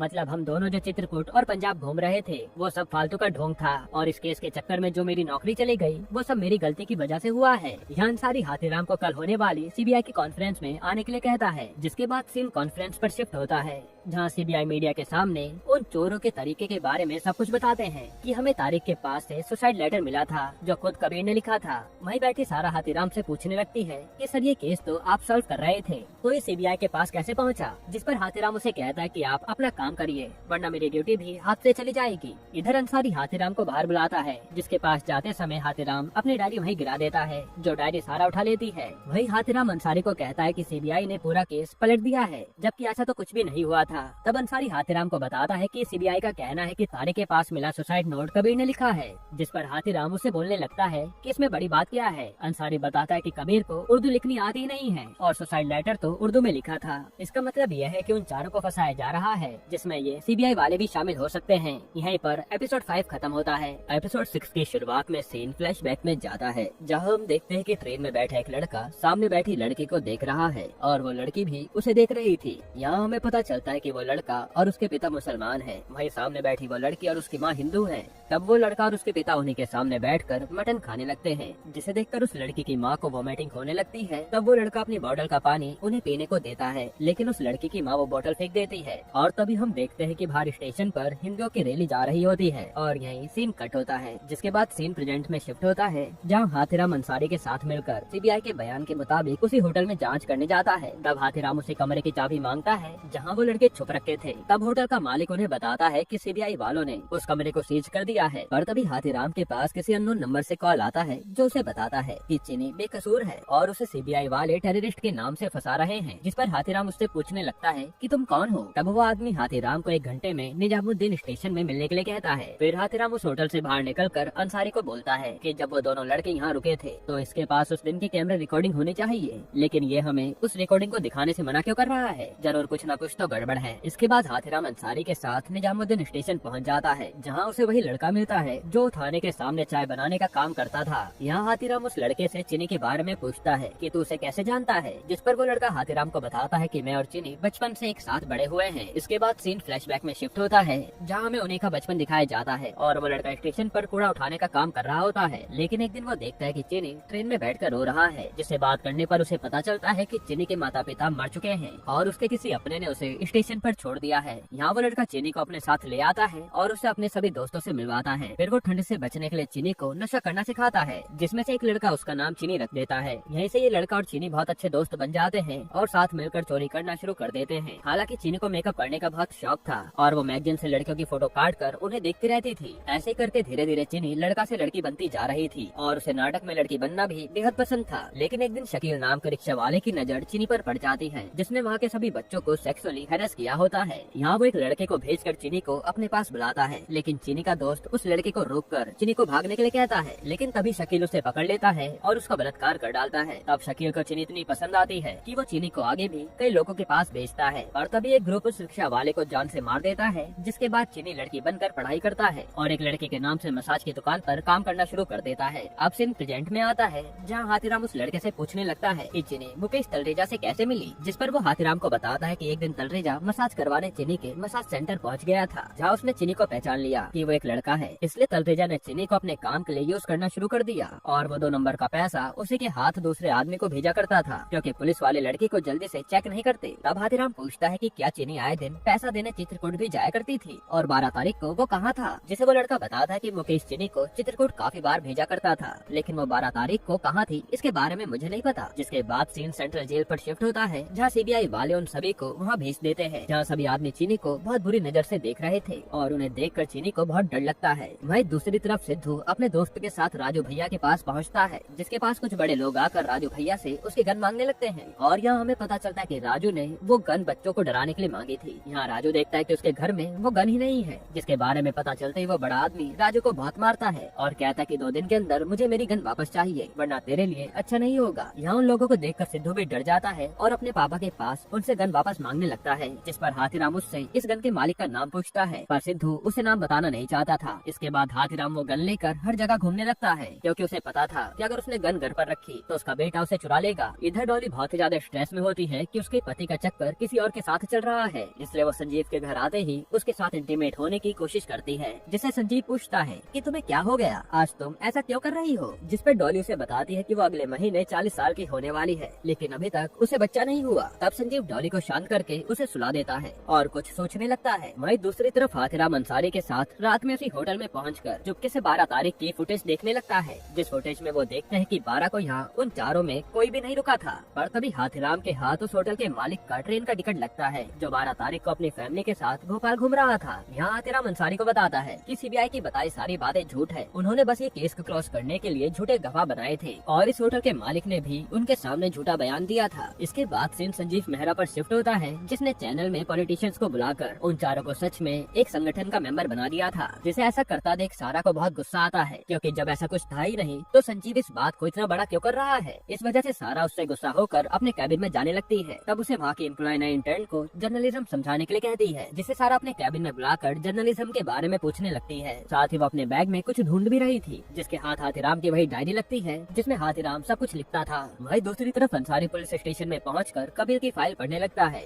जिसे वहाँ खड़ा एसएचओ देख लेता है और उससे पूछता है कि तुम यहाँ क्या कर रहे हो, क्योंकि तुमने अपने इंटरव्यू के लिए लीव ले रखी थी। जिस पर अंसारी कुछ भी बहाना बनाकर वहाँ से चला जाता है और उसके चले जाने के बाद एसएचओ वही फाइल निकालता है जो अंसारी पढ़ रहा था, जिसमें कबीर के बारे में सब लिखा होता है। इसके बाद सीन एक थिएटर पर शिफ्ट होता है, जहाँ एक आदमी पीछे से मूवी की कास्टिंग करने का काम कर रहा होता है और उससे मिलने वहाँ हाथीराम और अंसारी पहुँच जाते हैं। तब हमें पता चलता है कि ये कबीर का पिता है। यहाँ हाथीराम उनसे कबीर के बारे में पूछने लगता है कि कबीर मुसलमान है तो वो एक हिंदू बनकर क्यों घूमता है। तब कबीर के पिता हाथीराम को सारी बात बताते हैं, जहाँ से सीन फ्लैशबैक में जाता है और हमें उसी स्टेशन का सीन दिखाया जाता है, जहाँ पर हिंदुओं की रैली निकल रही होती है और वो मुसलमानों को देखकर उन्हें मारने लगते हैं, जिसमें कबीर का बड़ा भाई मारा जाता है और दूर खड़ा कबीर रो रहा होता है, क्योंकि उसी के सामने इतना बड़ा कांड हो गया था। उसी दिन से कबीर ने सोच लिया कि वो अब हिंदू बनकर ही घूमेगा ताकि उसे कोई मार न पाए। इसके बाद सीन जेल पर शिफ्ट होता है, जहाँ एक आदमी चीनी के बाल काट रहा होता है, जिन्हें कटता देख चीनी बहुत रो रहा था। वहीं बैठकर कबीर चीनी को समझाने लगता है कि वो जल्दी बेकसूर साबित हो जाएंगे। पर तभी एक आदमी आकर कबीर को जान से मार देता है, क्योंकि जेल में खबर फैल गई थी कि कबीर एक मुसलमान है और उसका आईसिस के साथ उठना बैठना है। वहीं दूसरी तरफ राजू सिद्धू को अपने साथ घुमाने ले जाता है, जहाँ वो सिद्धू को सुनसान इलाके में लाकर मारने पीटने लगता है, क्योंकि उसे पता चल गया था कि सिद्धू ने उसके घर से बंदूक चुराई थी। फिर राजू कहता है कि तू मुझे मेरी बंदूक वापस ला कर दे, वरना तेरे लिए अच्छा नहीं होगा। इधर सारा अमितोष को कॉल करके उसे दुनलिया और ग्वाला गुज्जर के बारे में पूछने लगती है, जिसे अमितोष बताता है कि उसके पास भी इन दोनों को लेकर कोई इन्फॉर्मेशन नहीं है और अगर आपको दोनों के बारे में जानना है तो आपको 90s के टाइम पर चित्रकूट में बनने वाली रोडों की इन्फॉर्मेशन निकालनी चाहिए, जिसमें दुनलिया और ग्वाला गुज्जर भी जुड़े थे। फिर उसका कॉल कट करके सारा उस टाइम की सारी फोटो और इन्फॉर्मेशन निकालने लगती है, जिसे पता चलता है कि दुनलिया और ग्वाला गुज्जर के साथ उस टाइम पर कोई वाजपेयी नाम का नेता भी था। वही दूसरी तरफ रात में जैसे ही हाथीराम अपने घर पहुंचता है तो उसकी बीवी उस पर गुस्सा करने लगती है कि तुम्हारी गन्ना देने की जिद पर उसके दोस्तों ने उसे बहुत मारा है। तब सिद्धू को इतना पिटा हुआ देखकर हाथीराम अंसारी को कॉल करके अपने पास बुलाता है और सिद्धू को लेकर सीधा राजू के पास पहुंच जाता है, जिसे पकड़कर हाथीराम बहुत मारता है और उस गन को वापस करने के लिए उसी बड़े आदमी के घर जाता है, जहां हाथीराम अंसारी के साथ एक एक करके उस आदमी के सभी गुंडों को मारते हैं। उसकी आवाज सुनकर वो आदमी बाहर आता है और हाथीराम उसके पास जाकर उसकी गन लौटाकर धमकी देता है कि आज के बाद उसके बेटे की तरफ आंख उठाई तो उसे नहीं छोड़ेगा, जिस पर वो आदमी हाथीराम को सस्पेंड करवाने की धमकी देने लगता है। तब हाथीराम बताता है कि अरे मैं तो पहले से ही सस्पेंड हूँ, तो मेरा क्या बिगाड़ लेगा। ये सब देखकर सिद्धू पहली बार अपने पापा पर प्राउड फील कर रहा था। जहाँ से घर पहुँचते ही हाथीराम की बीवी उसे चाटा लगा देती है और हाथीराम बस खड़ा देखता रह जाता है। पर तभी उसके पास हॉस्पिटल से कॉल आता है कि कबीर की जेल में मौत हो गई है, इसलिए वो अंसारी के साथ रात में हॉस्पिटल पहुँचता है, जहाँ सारा पहले से ही हॉस्पिटल पहुँच रखी थी। यहाँ सारा हाथीराम के पास आकर उससे बात करने लगती है कि क्या आपको सच में लगता है कि वो चारों आईसीएस के भेजे लड़के हैं, जिस पर हाथीराम उस पर गुस्सा करने लगता है कि आप ये सवाल मुझसे क्यों पूछ रही हो, आपको तो जाकर ये संजीव से पूछना चाहिए जो ये अफवाह देश भर में फैला रहा है। तब सारा हाथीराम को बताते कि संजीव बिल्कुल गलत कर रहा है और सीबीआई की बताई सारी स्टोरी भी गलत है, जिस पर हाथीराम उससे पूछने लगता है कि तुम्हें ऐसा क्यों लगता है। तब सारा बताते कि आपने हमेशा उन तीनों से ज्यादा हथौड़ा त्यागी पर फोकस किया है, जो दुनलिया का लेफ्ट हैंड है। तब ये सुनते ही हाथीराम और अंसारी सारा की बात सुनने लगते हैं, जिस पर सारा उन्हें ग्वाला गुज्जर के बारे में बताती है कि 90s में चित्रकूट में रोड बनने का काम शुरू हुआ था, जिसका उद्घाटन करने वहाँ खुद वाजपेयी आया था, जिससे पावर और पैसा खुद ग्वाला गुज्जर दिया करता था। जिस पर हाथीराम सारा से पूछने लगता है कि इसमें गुज्जर संजीव को क्यों मारना चाहता है। तब सारा हाथीराम को बताते कि शायद इस साल जल्दी इलेक्शन आने वाले हैं और हर बार की तरह संजीव इस बार भी पॉलिटिशियंस की बहुत सारी पोल खोलेगा, इसलिए वाजपेयी ने ग्वाला गुज्जर से संजीव की सुपारी दी होगी। तब हाथीराम सारा का टैब लेकर 90s के टाइम की फोटो देखने लगता है, जिसमें वो देखता है कि वाजपेयी के साइड में खड़ा वही पुलिस वाला है जो अब चित्रकूट में पीटी टीचर का काम कर रहा है। यहीं पर एपिसोड 6 खत्म होता है। एपिसोड 7 की शुरुआत में हम देखते हैं कि ग्वाला गुज्जर एक डॉक्टर को लेकर किसी सुनसान इलाके में पहुंचता है, जहां वो डॉक्टर एक कुटिया में लेटे एक आदमी का चेकअप करने आया था। तब उसकी चप्पल देखकर डॉक्टर समझ जाता है कि ये कोई और नहीं बल्कि दुनलिया है, जिसे देखकर वो हाथ जोड़ने लगता है। वहीं दूसरी तरफ हाथीराम उसी पीटी टीचर से बात करने के लिए चित्रकूट निकल जाता है, जिसे छोड़ने खुद अंसारी आया था और वो हाथीराम को उसकी सेफ्टी के लिए अपनी बंदूक दे देता है। तब हाथीराम उसे कहता है कि तुम अपने इंटरव्यू की अच्छे से तैयारी करना, क्योंकि मैं तुम्हें आईएएस बंदा देखना चाहता हूँ। इधर जेल में त्यागी एक कुत्ते को देखकर बहुत खुश होने लगता है, पर तभी एक आदमी उसे लात मारकर वहाँ से भगा देता है, जिसके पास आकर त्यागी उसे खूब मारता है। तब 2 कांस्टेबल आकर उसे शांत कराते हैं। फिर सीन संजीव मेहरा पर शिफ्ट होता है, जहाँ वो विक्रम के साथ मिलकर अपने चैनल के हेड से मिलने जाता है, जिससे विक्रम ने वो चैनल खरीद लिया था और यहाँ वो दोनों मिलकर बहुत खुश हो रहे थे, क्योंकि संजीव ने डूबते चैनल के टीआरपी को बहुत ऊंचा उठा दिया था। वहीं दूसरी तरफ हाथीराम चित्रकूट पहुंचकर एक रिक्शा वाले को बुक कर लेता है और उसके साथ पीटी टीचर से मिलने स्कूल पहुंच जाता है, जहाँ पीटी टीचर हाथीराम से कहता है कि आपने तो मुझसे सब कुछ जान लिया है, तो आप यहाँ क्यों आए हैं। जिस पर हाथीराम उसे कहता है कि आपने मुझे सब कुछ बताया है, लेकिन आपने मुझे ये नहीं बताया था कि आप पहले पुलिस वाले थे और शायद हथौड़ा त्यागी के मास्टर जी भी आप ही थे। जिसकी बात सुनकर वो पीटी टीचर घबराने लगता है और हाथीराम को सब कुछ सच सच बताता है। यहाँ से सीन 90s के टाइम पर शिफ्ट होता है, जहाँ मास्टर जी को पुलिस स्टेशन पहुँचने पर पता चलता है कि वहाँ दुनलिया आ रखा है। तब मास्टर जी उसे चुपके से देखने लगते हैं, पर तभी दुनलिया का एक आदमी उसे पकड़ लेता है और दुनलिया के सामने ले जाता है। वो दुनलिया को बताता है कि ये पुलिस वाला आपको देखने की कोशिश कर रहा था, जिस पर मास्टर जी दुनलिया को बोलता है कि वो भी एक गुज्जर है और वो उसके साथ मिलना चाहता है, जिस पर दुनलिया उसको अपने साथ रखने से मना कर देता है। लेकिन मास्टर जी कहते हैं कि आप जो भी कहेंगे वो मैं करने को तैयार हूँ। तब दुनलिया मास्टर जी को वाजपेयी का हमेशा ख्याल रखने को बोलता है। फिर सीन प्रेजेंट में आता है, जिसे हाथीराम पूछता है कि वो दुनलिया की गैंग में आखिर शामिल कैसे हुआ था। तब मास्टर जी हाथीराम को बताते हैं कि उसने जब पुलिस की नौकरी छोड़ी तब दुनलिया ने ही उसकी मदद करी थी और उसकी नौकरी इसी स्कूल में लगवाई थी। साथ ही मास्टर जी कहते हैं कि इतना ही नहीं, दुनलिया ने मेरे खास स्टूडेंट हथौड़ा त्यागी को भी बचाया था। जब उसने अपने ताऊ जी के बच्चों को जान से मार दिया था तो वो त्यागी को मारने उसके पास आ रहे थे, जिनके आने से पहले मैं त्यागी को ग्वाला गुज्जर के पास ले गया और उसे उनके गैंग में शामिल करने को कहा, लेकिन ग्वाला गुज्जर ने साफ मना कर दिया, क्योंकि त्यागी की जात दूसरी थी। पर मास्टर जी के कहने पर ग्वाला ने त्यागी को दुनलिया के अड्डे पर भेज दिया था, जहाँ दुनलिया से मिलने के लिए त्यागी को कई महीने लग गए, जिस बीच त्यागी वहाँ के सभी कुत्तों के साथ अपना टाइम गुजारा करता था। फिर एक दिन दुनलिया त्यागी की परीक्षा लेने के लिए रात में त्यागी के पास पहुँच गया और त्यागी को गैंग में शामिल करने के लिए उसे अपने आप को साबित करने के लिए कहा, जिस पर त्यागी ने बिना सोचे हथौड़े से अपनी एक उंगली तोड़ दी और दुनलिया को त्यागी बहुत पसंद आया। इसके बाद दुनलिया को कोई भी मर्डर करवाना होता था तो वो त्यागी को भेज दिया करते थे। साथ ही त्यागी अब उनकी गैंग का अहम हिस्सा बन गया था। फिर सीन प्रेजेंट में शिफ्ट होता है, जिससे हाथीराम त्यागी के दिल्ली जाने का कारण पूछता है। मास्टर जी उसे बताते हैं कि उसको खुद नहीं पता कि त्यागी दिल्ली क्यों गया था। तब हाथीराम उससे ग्वाला गुज्जर और दुनलिया के बारे में पूछता है कि वो इस समय कहाँ मिलेंगे। मास्टर जी बताते हैं कि दुनलिया को आज तक किसी ने भी नहीं देखा, लेकिन हर गुरुवार ग्वाला गुज्जर गाँव के लोगों की परेशानी का निवारण करने के लिए अपनी हवेली की छत पर आता है। जिसके बाद हाथीराम गुज्जर की हवेली के बाहर बैठकर उसके आने का इंतजार करने लगता है, लेकिन गुज्जर के 2 आदमी आकर उन सभी को बताते हैं कि ग्वाला गुज्जर आज नहीं आएंगे, इसलिए तुम सब यहाँ से चले जाओ। तब गुज्जर गुज्जर का एक आदमी हाथीराम को घूरने लगता है, जिससे नजरों से बचकर हाथीराम वहाँ से चला जाता है। फिर सीन दिल्ली पर शिफ्ट होता है, जहाँ हाथीराम सारा को कॉल करके अमितोष का एड्रेस पूछता है, जिसे सारा बताती है कि उसके पास तो केवल अमितोष के चैनल का एड्रेस है। तब वो पता लेकर हाथीराम अमितोष से मिलने उसके चैनल पर पहुँच जाता है, जहाँ वो देखता है कि कुछ लोगों ने उसके चैनल की दुकान को पूरी तरह तोड़ दिया है, क्योंकि अमितोष ने किसी पॉलिटिशियन के बारे में सच बोल दिया था। इधर हाथीराम को वहाँ चित्रकूट का SHO मिल जाता है, जो उससे यहाँ आने का कारण पूछता है। तब हाथीराम कहता है कि अरे मैं तो यहाँ बस घूमने आया हूँ।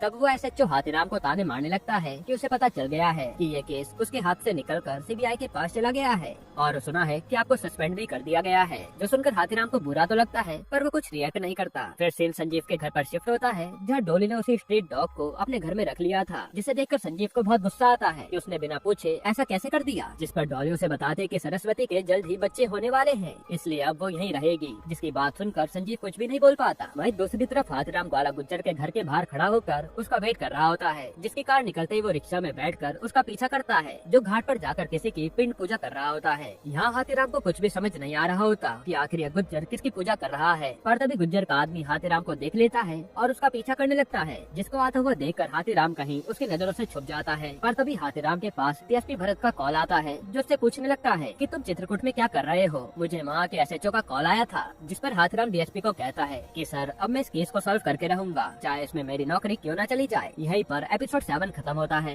एपिसोड 8 की शुरुआत में सीन फ्लैशबैक में जाता है, जहाँ हमें एक कपल को दिखाया जाता है, जो कि डिनर करने के लिए होटल में आए होते हैं, और इस आदमी का नाम शुक्ला होता है। यहाँ शुक्ला अपनी बीवी को छोड़कर ड्रिंक लेने कैफेटेरिया में जाने लगता है। जिस बीच शुक्ला को एक लड़की दिखती है, जो कविता लिख लिख कर रो रही थी। उसे देखकर शुक्ला उससे बात करने लगता है, लेकिन वो तो शुक्ला को इग्नोर कर रही थी। तब शुक्ला खुद उस लड़की को इम्प्रेस करने के लिए शायरिया कहता है, और वो लड़की ये देखकर उससे बात करने लग जाती है। फिर सीन प्रेजेंट में शिफ्ट होता है, और हमें वाजपेयी की रैली दिखाई जाती है, जो इलेक्शन आने की वजह से हर जगह जाकर अपना प्रोग्राम कर रहा था। यहाँ हाथीराम भी उसी प्रोग्राम में पहुँच जाता है, लेकिन उसे अंदर एंट्री देने से मना कर दिया जाता है। पर तभी हाथीराम की नजर अमितोष पर जाती है, जो उसी प्रोग्राम में आया था। यहाँ अमितोष हाथीराम को देखकर वहाँ से भागने लगता है, लेकिन आगे जाकर हाथीराम की उससे टक्कर हो जाती है, और अमितोष का सारा सामान वहीं गिर जाता है, जिसे उठाते वक्त हाथीराम अमितोष का ID कार्ड अपने पास रख लेता है। फिर सीन संजीव मेहरा पर शिफ्ट होता है, जिसने अब उस चैनल को संभालना शुरू कर दिया था, और यहाँ वो अपने मेंबर्स को जमकर न्यूज लाने के लिए कहता है, जिस पर सारा उसे ताने मारने लगती है कि सर हम हमेशा सच बताते हैं, झूठी अफवाह नहीं फैलाते। उसकी बात सुनकर संजीव को सारा पर बहुत गुस्सा आता है, लेकिन वो सबके सामने कुछ बोल नहीं पाता। वहीं दूसरी तरफ अंसारी अपने इंटरव्यू की प्रैक्टिस के लिए आया होता है, जहाँ वो काफी ज्यादा डरा हुआ था। इसके बाद सीन हाथीराम पर शिफ्ट होता है, जहाँ हाथीराम अमितोष का ID दिखाकर कॉन्फ्रेंस में घुस जाता है, और वो देखता है कि शुक्ला असल में वाजपेयी का सेक्रेटरी है, जिसे इस एपिसोड की शुरुआत में दिखाया गया था। यहाँ एक लड़की आकर शुक्ला को स्माइल देने लगती है, जिन्हें देखकर हाथीराम समझ जाता है कि इनके बीच कुछ गड़बड़ चल रही है। फिर यहाँ वाजपेयी के भवन के अंदर चले जाने के बाद हाथीराम भी वहाँ जाने की कोशिश करता है, लेकिन बाहर खड़ा पुलिस वाला उसे रोक लेता है और वहाँ से भगा देता है। जिसके बाद हाथीराम भवन के बाहर रुककर उस लड़की के आने का वेट करता है, और उसके बाहर आने पर उसका पीछा करने लगता है। तब वो लड़की किसी होटल के रूम में चली जाती है, लेकिन उस लड़की का रूम नंबर हाथीराम देख नहीं पाता, और वहाँ से निराश होकर जाने लगता है। तभी उस होटल में शुक्ला आकर उस लड़की के पास जाता है। तब ये देखकर हाथीराम रिसेप्शनिस्ट से बुक लेकर उसमें उस लड़की का बुकिंग पर नाम ढूंढने लगता है, जिसका नाम चंदा होता है। और हाथीराम को याद आता है कि तोप सिंह की GF और उसके मामा के रखेल का नाम भी तो चंदा था। फिर हाथीराम शुक्ला के चले जाने के बाद चंदा से मिलने उसके रूम पर जाता है, जिसे चंदा पुलिस की धमकी देने लगती है, पर हाथीराम उसे बताता है कि वो खुद पुलिस वाला है। तब चंदा कहती कि मैं शुक्ला को तुम्हारे बारे में बता दूंगी। तब हाथीराम उसे तोप सिंह और उसके मामा के नाम से ब्लैकमेल करने लगता है, और चंदा को सारी बात बताने के लिए कहता है, जिसे चंदा बताती है कि वो तोप सिंह के मामा के यहाँ अकाउंटेंट का काम किया करती थी, और उसके मामा की उस पर बहुत बुरी नजर थी। हाथीराम पूछता है कि इसमें तोप सिंह कैसे इन्वॉल्व हुआ,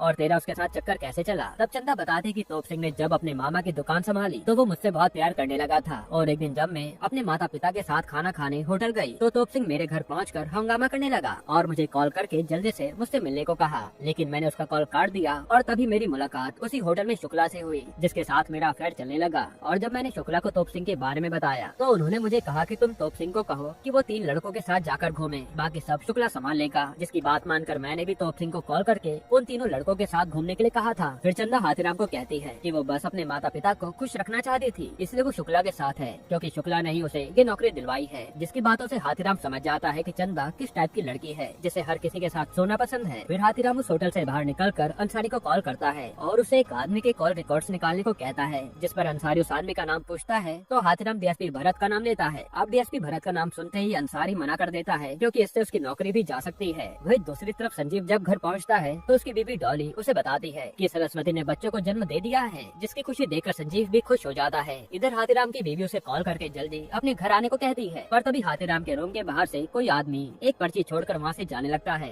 जिसे पकड़ने के लिए हाथीराम गन लेकर उसको ढूंढता है। और ये कोई और नहीं बल्कि अमितोष था। यहाँ हाथीराम अमितोष से उस पर्ची के बारे में पूछने लगता है, जिसे अमितोष बताता है कि इस साल वाजपेयी के खिलाफ ग्वाला गुज्जर भी इलेक्शन लड़ने वाला है, लेकिन दुनलिया तो हर बार वाजपेयी का उसके साथ जीतने में साथ देता था और बदले में ग्वाला अपने सारे टेंडर पास करवाता था। तो अब यहाँ ये मुद्दा है कि ग्वाला गुज्जर इस साल इलेक्शन में खड़ा क्यों हो रहा है। तब हाथीराम अमितोष से पूछता है कि उसका लोगों ने चैनल क्यों तोड़ा था, जिस पर अमितोष कहता है कि वाजपेयी जैसा दिखता है वैसा है नहीं। वो जब भी अपने से नीची जाति के घर पर खाना खाता है तो गंगा जल से अपना मुंह धोता है, और इसी बात को मैंने अपने चैनल पे बताया था, जिसके बाद वाजपेयी के आदमियों ने आकर मेरे चैनल पर तोड़फोड़ कर दी। तब हाथीराम अपनी डायरी में लिखने लगता है कि तोप सिंह से जुड़ी है चंदा और चंदा से जुड़ा है शुक्ला, जिससे उसका वाजपेयी से भी कनेक्शन है और वाजपेयी का कनेक्शन सीधा दुनलिया से है। जिसके बाद हाथीराम अपना सारा फोकस दुनलिया पर करता है, पर तभी उसे याद आता है कि उस दिन ग्वाला गुज्जर किसी का पिंडदान कर रहा था। ये याद करके हाथीराम को शंका होती है और वो उसे टेम्पो वाले को कॉल करके शमशान घाट चलने को कहता है। वहीं दूसरी तरफ अंसारी भी हाथीराम के कहने पर अपनी जॉब को दाव पर लगाकर डीएसपी भरत के कॉल रिकॉर्ड्स निकलवाता है, जिसे देखकर वो शॉक्ड हो जाता है, जिसमें डीएसपी भरत पहले से ही उन चारों को पकड़ने के लिए तोप सिंह से बात कर रहा था। इधर हाथीराम शमशान घाट में वहाँ के सभी रिकॉर्ड चेक करने लगता है, जिसमें वो देखता है कि ग्वाला गुज्जर ने किसी और का नहीं बल्कि अपने भाई दुनलिया का पिंड दान किया है। ये देखकर हाथीराम चौंक जाता है, पर तभी हाथीराम को कोई पीछे से आकर पकड़ लेता है, जिससे बचकर हाथीराम दीवार कूद कर वहाँ से भागने लगता है। तभी अंसारी कॉल करके उसे बताता है कि डीएसपी भरत के कॉल रिकॉर्ड्स में तोप सिंह का नंबर निकला है। तब हाथीराम उसे बताता है कि वो चारों एक मोहरा थे, असली गेम तो अब शुरू होने वाला है, मैं जल्दी दिल्ली वापस आ रहा हूँ। पर तभी ग्वाला गुज्जर के दोनों आदमी हाथीराम को पकड़ लेते हैं और उस ऑटो वाले को जान से मार देते हैं। यहीं पर एपिसोड 8 खत्म होता है। एपिसोड 9 की शुरुआत में सीन फ्लैशबैक में शिफ्ट होता है, जहाँ त्यागी का पिता एक पंडित के पास उनसे त्यागी की कुंडली को दिखाता है, जिसे देखकर पंडित जी शॉक्ड हो जाते हैं और त्यागी के पिता को बताते हैं कि आपके बेटे की कुंडली बहुत जबरदस्त है, जिसको सिर्फ एक आदमी के अलावा कोई भी नहीं मार पाएगा। इसके बाद सीन प्रेजेंट में शिफ्ट होता है, जहाँ गुज्जर के दोनों आदमी हाथीराम को कार में बैठाकर ग्वाला के पास ले जाने लगते हैं। पर तभी वहाँ सामने से ट्रक आ जाता है, जिसकी रोशनी से हाथीराम गाड़ी का स्टीयरिंग पूरी तरह मोड़ देता है और उनका एक्सीडेंट हो जाता है, जहाँ से बचकर हाथीराम एक मेले में पहुँच जाता है और खून से सने हाथ को छुपाने के लिए एक कपड़ा ओढ़ लेता है। पर तभी एक आदमी हाथीराम के सामने आकर उसके मुंह पर कुछ मारकर उसे बेहोश कर देता है। इसके बाद सीन दुनलिया के घर पर शिफ्ट होता है, जहाँ हाथीराम की आंख खुलती है तो ग्वाला गुज्जर उसके सामने आकर बैठ जाता है और वो उसके सारी इन्फॉर्मेशन बताने लगता है, जिस पर हाथीराम ग्वाला को बताता है कि दुनलिया मर चुका है। जो सुनकर ग्वाला हाथीराम का गला पकड़ लेता है और उसे इसके बारे में पूछने लगता है कि तुझे ये बात कैसे पता चली और तूने ये बात किस किस को बताई है। जिस पर हाथीराम ग्वाला को समझाता है कि मुझे तो ये बात अभी अभी पता चली है, पर मुझसे भी पहले ये बात किसी और को पता चल चुकी थी कि दुनलिया मर चुका है। ये सब सुनने के बाद ग्वाला उसे सारी बात विस्तार में बताने को कहता है, तो हाथीराम बताता है कि दुनलिया के मरने के बाद चित्रकूट के सबसे बड़े बाहुबली आप होंगे और हथौड़ा त्यागी आपका राइट हैंड होगा। इसलिए वाजपेयी ने आपसे कहकर पहले हथौड़ा त्यागी को आपसे दूर रखने के लिए संजीव मेहरा को मारने के लिए कहा था,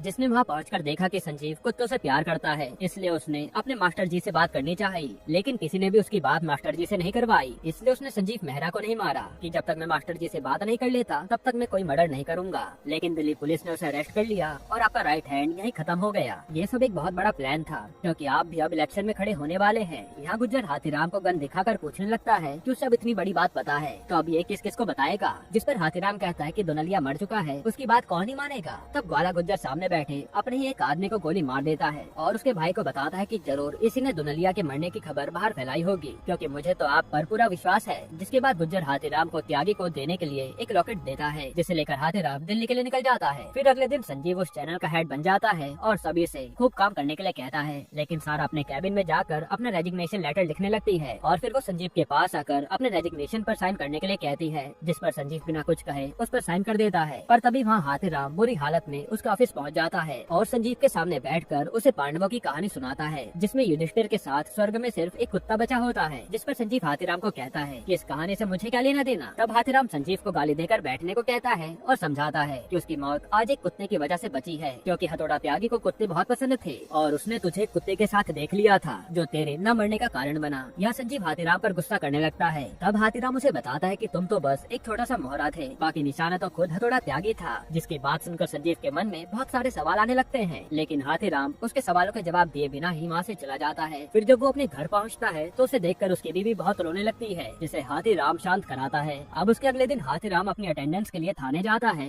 जहाँ एसएचओ उसकी हालत के बारे में पूछता है, जिस पर हाथीराम कहता है कि उसका एक्सीडेंट हो गया था। तब एसएचओ एक हवलदार को बुलाकर हाथीराम को उसकी बंदूक वापस करने छोड़ने को कहता है और उसका सस्पेंशन रोक देता है। इसके बाद हाथीराम डीएसपी से मिलने एक रेस्टोरेंट में जाता है, जहाँ डीएसपी भरत उसे बोलता है कि मैंने जितना तुझे पागल समझा था तो उतना पागल है नहीं, तूने सस्पेंड होने के बाद भी पूरा केस सॉल्व कर दिया। वहीं दूसरी तरफ सीन संजीव पर शिफ्ट होता है, जो अपने घर पहुंचकर देखता है कि उसकी बीवी सरस्वती के बच्चों के साथ खेल रही है, जिसे देखकर वो भी खुश हो जाता है। इधर हाथीराम अंसारी के इंटरव्यू के लिए उसे खुद पुलिस की कार में छोड़ने जाता है और उसे अपना इंटरव्यू अच्छे से देने के लिए कहता है। वहीं दूसरी तरफ कोर्ट में उन तीनों को हियरिंग के लिए ले जाया जाता है, जहाँ वो लड़का आकर चीनी से बात करने लगता है, जिसे वो बता दे कि उसने मेकअप वाले के पास बहुत सारे पैसे छुपा रखे हैं। जो सुनकर वो लड़का चीनी पर बहुत गुस्सा करता है कि आज तेरे ज्यादा पैसा कमाने की वजह से तू जेल में है। तब चीनी उसे रोते हुए बताती है कि वो उन पैसों से अपना ऑपरेशन करवाना चाहती थी, ताकि वो पूरी तरह से लड़की बन जाए और वो लड़के के साथ रह सके। जो सुनकर वो लड़का भी इमोशनल हो जाता है। तभी वहाँ हाथीराम आकर त्यागी को ग्वाला गुज्जर का दिया लॉकेट देता है, जिसे देखकर त्यागी समझ जाता है कि मास्टर जी मर चुके हैं, इसलिए उन्होंने उसका कॉल नहीं उठाया था। तभी त्यागी एक पुलिस वाले की गन छीन कर सबसे पीछे जाने लगता है, लेकिन वहाँ हाथीराम खड़ा हो जाता है और उसे कुछ भी करने से मना कर देता है। लेकिन त्यागी तो बिना कुछ सोचे समझे अपने आप को गोली मार लेता है और यहीं पर उसकी मौत हो जाती है। वहीं दूसरी तरफ संजीव को जैसे इस बारे में पता चलता है तो वो इस न्यूज़ को बताने लगता है। इधर हाथीराम अपनी फैमिली के साथ घूमने जाता है, जहाँ वो एक कुत्ते को देखकर उसके पास आइसक्रीम फेंक देता है। यहीं पर